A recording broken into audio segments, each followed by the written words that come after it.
Bueno, yo les hablé de tres mujeres pioneras en el tango y que de alguna manera le marcan el rumbo a las que vienen. Hablé de Pepita Avellaneda. Ahora voy a hablar de otra, con otro vuelo, con otro vuelo, que también es de la época y que se llamaba Linda Telma. Son nombres que no son conocidos, no son de los más frecuentes, pero son pioneras. Linda Telma. ¿Y qué hacía esta Linda Telma? Su figura se destaca en el pasaje de los años 20, o sea, entre la Guardia Vieja y la Guardia Nueva. Quiere decir que ya está más avanzada que Pepita Avellaneda.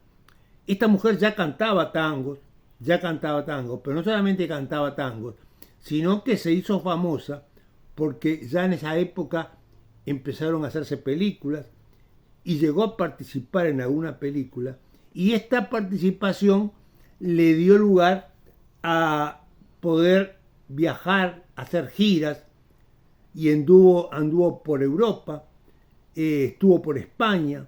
O sea, que esta Linda Telma ya alcanzó un nivel superior, ya tiene otro nivel, en otro ambiente.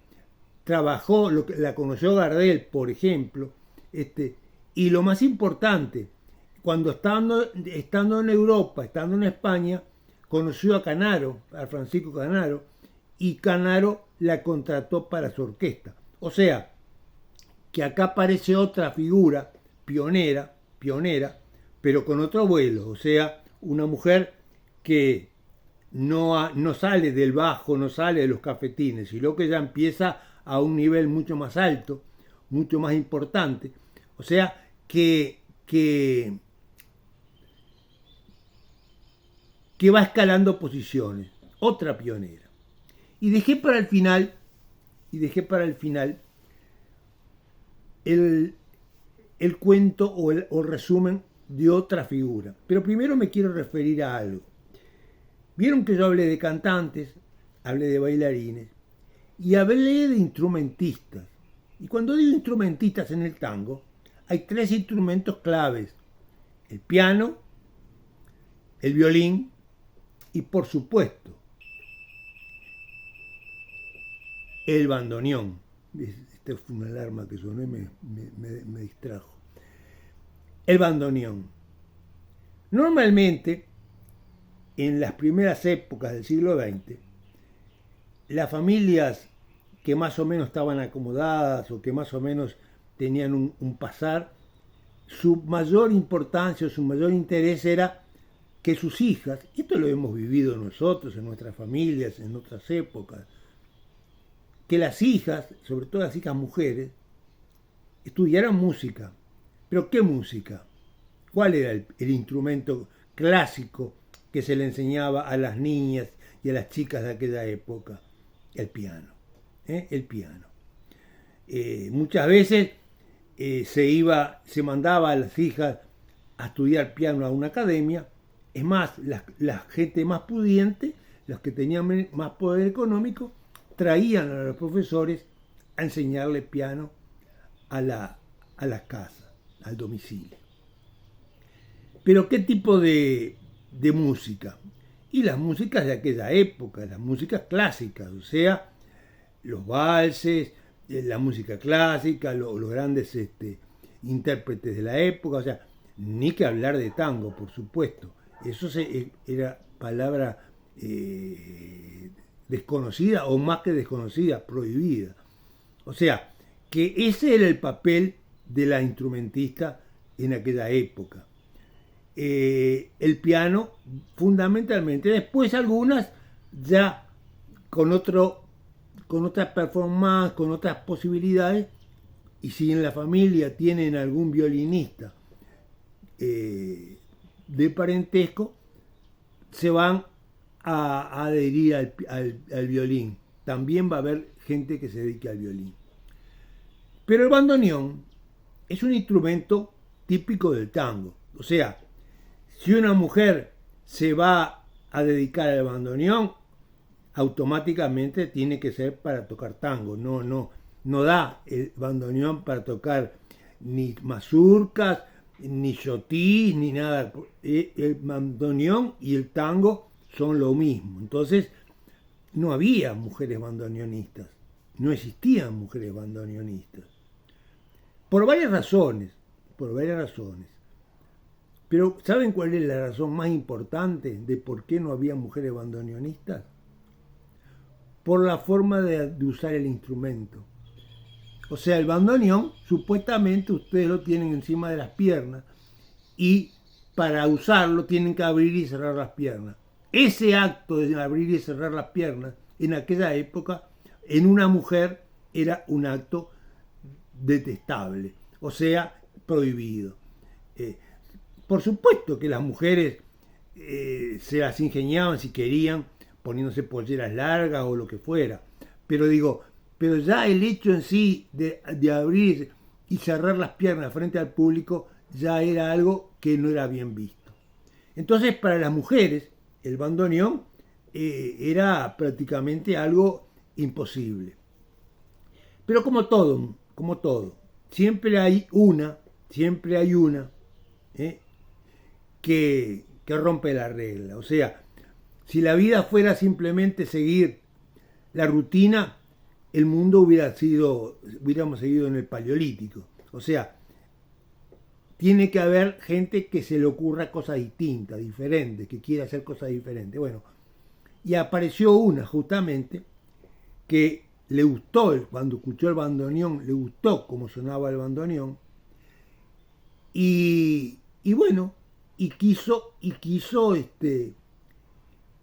justamente tocar el bandoneón. ¿De quién me estoy refiriendo? Este personaje se llamó Paquita Bernardo. Paquita Bernardo, que para los conocidos, los que saben de tango, la pueden haber oído, pero los que no, la desconocen por completo. Pero ¿quién era Paquita Bernardo?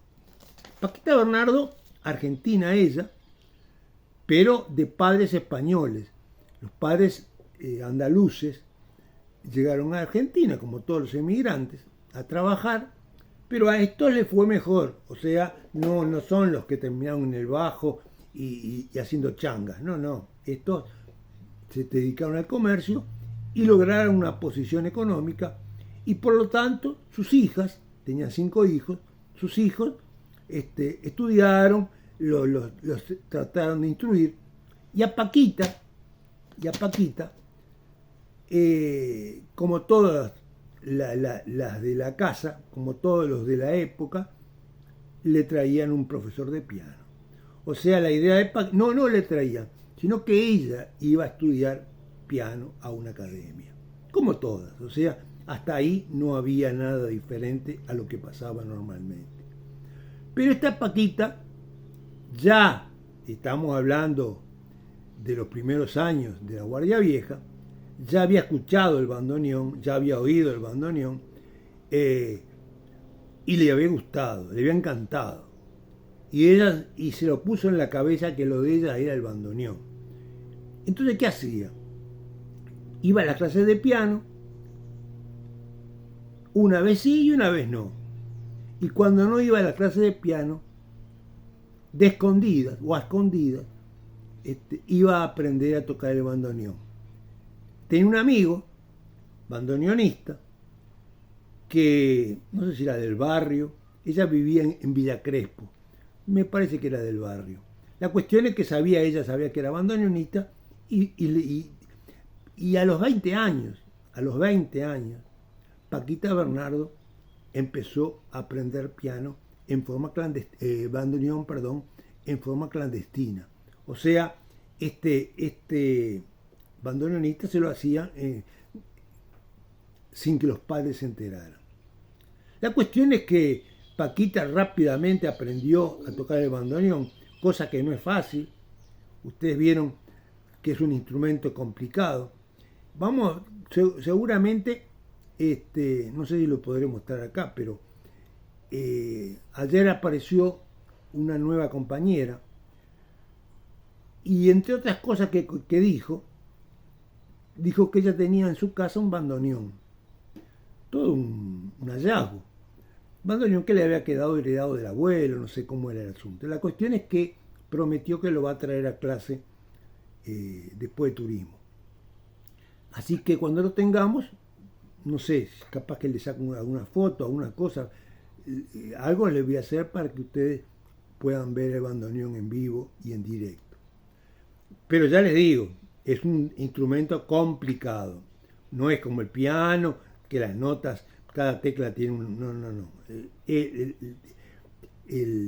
El bandoneón tiene teclas de los dos lados y aparte hay que hacerla tonar y abrir y cerrar el bandoneón. O sea, es complicadísimo. Entonces no es para cualquiera. Bueno, la cuestión que Paquita Bernardo le entusiasmó el tema. Tanto le entusiasmó que habló con los padres directamente y le dijo, mirá, lo mío no es el piano, lo mío es el bandoneón. Cuando los padres oyeron hablar de bandoneón, no podían creerlo. Pero como eran gente muy abierta, le permitieron no solamente que tocara el bandoneón, sino que le permitieron que empezara a tocar en los cafés del boliche, de la zona, o sea, en la zona de Villa Crespo, donde ella vivía, había muchos boliches, porque en aquella época había tantos boliches como esquinas, o sea, en toda la esquina había un boliche. Y Villa Crespo es un barrio, siempre fue un barrio de clase media, o sea, un barrio acomodado. Entonces ella iba y tocaba, no tocaba sola, se buscó formar una orquesta de señoritas, lo que llamaban en aquella época orquesta de señoritas. Y junto con un grupo de compañeras, pianistas, violinistas, la cuestión es que armó un grupo y empezó a tocar en los cafés de Villa Crespo. Rápidamente se hizo famosa. O sea, ustedes saben que las orquestas señoritas normalmente, no sé si lo saben, pero van a saber ahora, normalmente tocaban en lugares, en reuniones sociales, cumpleaños, casamientos, o sea, en general no tocaban al público directamente. Y esta Paquita Bernardo ya de entrada arrancó en los boliches, pero posteriormente, cuando se hizo conocida, la llamaron de la calle Corrientes, o sea, pasó a tocar en los mejores teatros. Estoy hablando de una mujer de 20 años. Entre los años 20 y 23, o sea, entre la edad de ella, 20 y 23 años, fue creciendo su performance, a tal punto que en el año 23 se hizo un festival de tango en pleno Buenos Aires, donde estaban 100 músicos, o sea, se contrataron, se juntaron 100 músicos de tango, de todos los instrumentos, y de los 100, la única mujer era Paquita Avellaneda. O sea, fíjense ustedes la importancia de esta mujer. Fue la primera mujer que viajó contratada, vino al Uruguay, vino a tocar a 18 de julio. O sea, de Buenos Aires saltó con 23 años, saltó a tocar a Montevideo. Entonces, ustedes me dirán, ¿y qué fue de la vida de esta Paquita Bernardo? Porque la verdad que por lo que me están comentando, hubiera tenido un futuro enorme. Sin embargo, no lo tuvo. ¿Y por qué no lo tuvo? Porque miren ustedes la fatalidad, lo que es la vida. A los 24 años, murió de tuberculosis. Tuberculosis que en aquella época era muy común. Aparte la gente no tenía cura, o sea, era muy común también que la gente muriera. De tuberculosis y murió a los 24 años. Sin embargo, fíjese todo lo que hemos hablado de Paquita Bernardo y lo que yo comentaba en clase ayer. ¿Qué hubiera sido esta mujer si hubiera tenido más vida, más edad? ¿Hasta dónde podría haber llegado? No me cabe duda de que hubiera llegado muy lejos, sin ninguna duda. Porque su fama, ya le digo, en esos pocos años, porque además es de los 20 a los 24 años, no es que tiene una carrera de 20 años, son 4 años de carrera. Y en esos 4 años se hizo conocida y logró todo eso que es tan importante. Así que con esto cierro y destaco nuevamente a estas 3 pioneras que marcaron un rumbo en el tango. Hablamos de Pepita Avellaneda, hablamos de Linda Telma y ahora terminamos hablando de Paquita Bernardo. Bueno, que les vaya bien y nos vemos el sábado que viene. No sé si nos veremos el sábado que viene porque el sábado que viene después les comento. Adiós.